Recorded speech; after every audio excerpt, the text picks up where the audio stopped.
आप देख रहे हैं सनशाइन हॉरर कथाएं।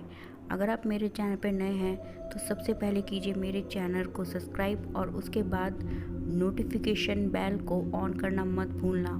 चलिए चलते हैं आज की कहानी की ओर। आज की कहानी हमें हमारे एक सब्सक्राइबर दिनेश ने दिल्ली से भेजी है। उस दिन दिनेश ऑफिस का काम ख़त्म कर जल्दी ही ऑफिस से निकल पड़ा था।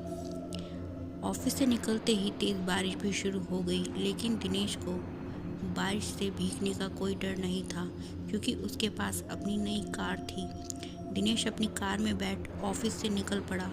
तेज़ बारिश के कारण रोज़ वाला रास्ता छोड़ उसने एक अनजान शॉर्टकट ले लिया। सुहाने मौसम को देख दिनेश गाने गुनगुनाने लगा। तभी रास्ते में उसकी कार बंद पड़ गई। दिनेश परेशान हो गया। बारिश के साथ तूफानी तेज़ हवाएं भी चल रही थी। दिनेश, ये क्या हो गया? अब मैं क्या करूं?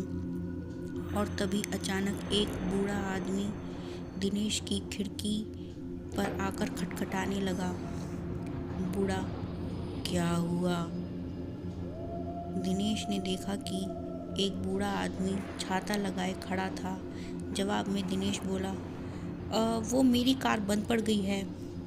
इस पर बूढ़ा बोला, साहब, तूफानी रात है, तूफान रुकने तक कहीं ठहर जाइए। इस पर दिनेश बोला, आप ठीक बोल रहे हैं, लेकिन यहाँ तो कोई होटल ही नहीं। इस पर बूढ़ा बोला, होटल नहीं है तो क्या हुआ? सामने देखिए, एक हॉस्पिटल है, मेरे साथ चलिए, मैं आपको वहाँ लेकर चलता हूँ। इस पर दिनेश परेशान होकर बोला, दिनेश, मेरे पास तो छाता नहीं है और वो हॉस्पिटल कुछ दूर है, वहाँ तक पहुँचते हुए मैं पूरा भीग जाऊँगा। इस पर बूढ़ा बोला, मेरे पास तुम्हारे लिए एक छाता है। दिनेश कार से उतर छाता लगाकर उस बूढ़े के साथ चल पड़ा। इसी के साथ दिनेश के दिमाग में एक ख्याल आया और वो उस बूढ़े से बोला, दिनेश, आप दूसरा छाता लिए क्यों घूम रहे थे? क्या आपको मालूम था कि मैं इस मुसीबत में पड़ने वाला हूँ? बूढ़े ने दिनेश के सवाल का कोई जवाब नहीं दिया। तब तक हॉस्पिटल भी आ चुका था। दिनेश बोला, दिनेश, ये जगह तो बंद है। देखने से तो लग रहा है ये जगह सालों से बंद पड़ी है। दिनेश की बात सुन बूढ़ा बोला, हाँ, 4 साल पहले ये हॉस्पिटल बंद हो गया था, इस हॉस्पिटल के एक डॉक्टर के कारण। बूढ़ा दिनेश को हॉस्पिटल के एक कमरे में लेकर पहुंचा, जो कि कभी मरीजों का कमरा हुआ करता था। दिनेश, अच्छा, आप यहाँ के केयरटेकर हैं? दिनेश की इस बात पर भी बूढ़े ने कोई जवाब नहीं दिया। इस पर दिनेश ने मन में सोचा, अजीब बात है, कोई भी सवाल पूछो, बूढ़े बाबा किसी सवाल का जवाब नहीं देते। दिनेश, अच्छा बाबा, आप बता रहे थे कि ये हॉस्पिटल किसी डॉक्टर की गलती के कारण बंद हो गया था। बूढ़ा, हाँ। दिनेश, प्लीज़ आप मुझे हॉस्पिटल बंद होने की कहानी सुनाएंगे? बूढ़ा, ठीक है, बैठ जाओ। और फिर दिनेश के कहने पर बूढ़े बाबा ने उसे बंद हॉस्पिटल की कहानी सुनानी शुरू की।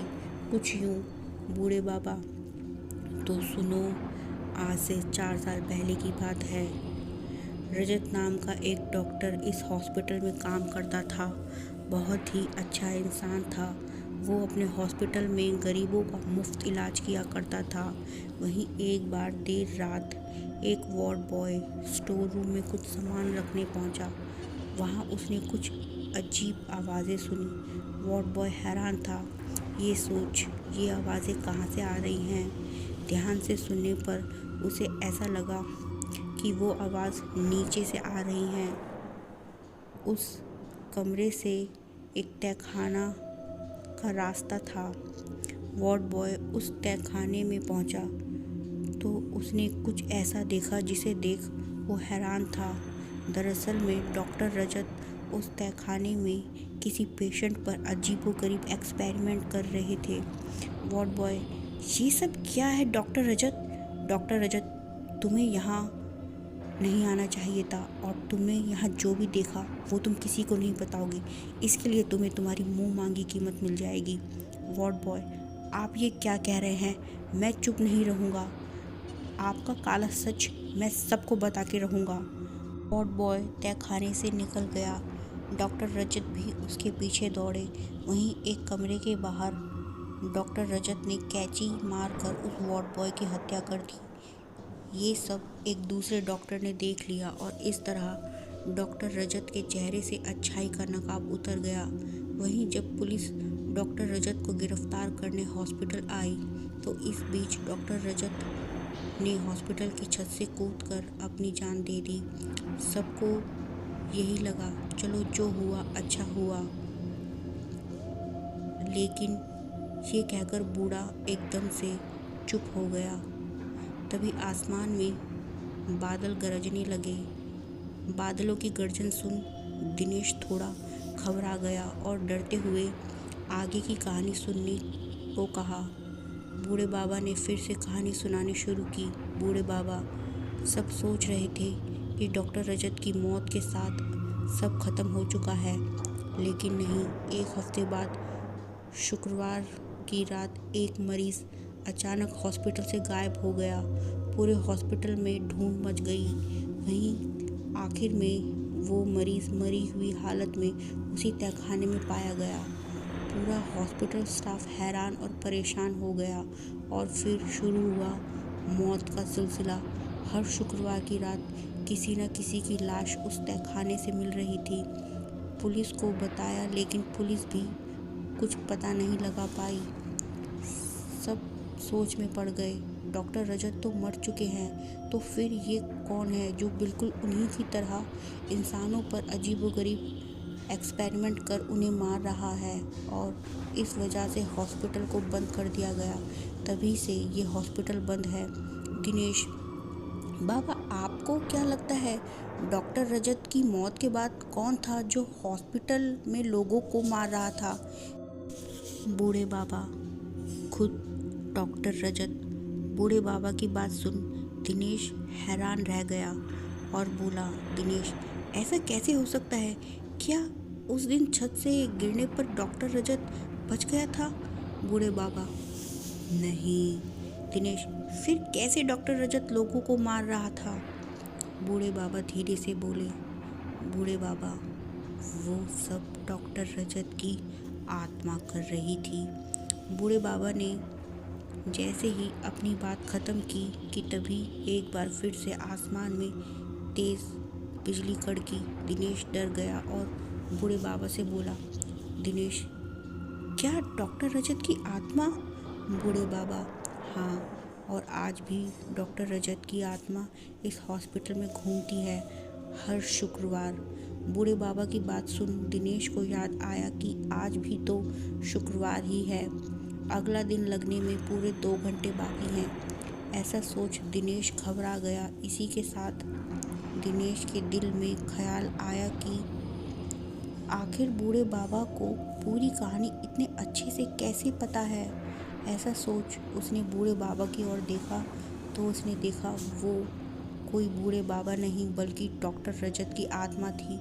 ऐसा देख दिनेश सर से पैर तक कांप गया। वहीं डॉक्टर रजत का भूत हाथ में कैंची लिए दिनेश की ओर बढ़ने लगा। दिनेश डरते डरते अपने कदम पीछे लिए जा रहा था। वहीं जैसे ही डॉक्टर रजत के भूत ने दिनेश के ऊपर जानलेवा हमला किया और उस पर झपटा, वैसे ही दिनेश पीछे हट गया और अपनी पूरी रफ्तार के साथ वहाँ से भागा और भागते भागते वो हॉस्पिटल से बाहर पहुँचा।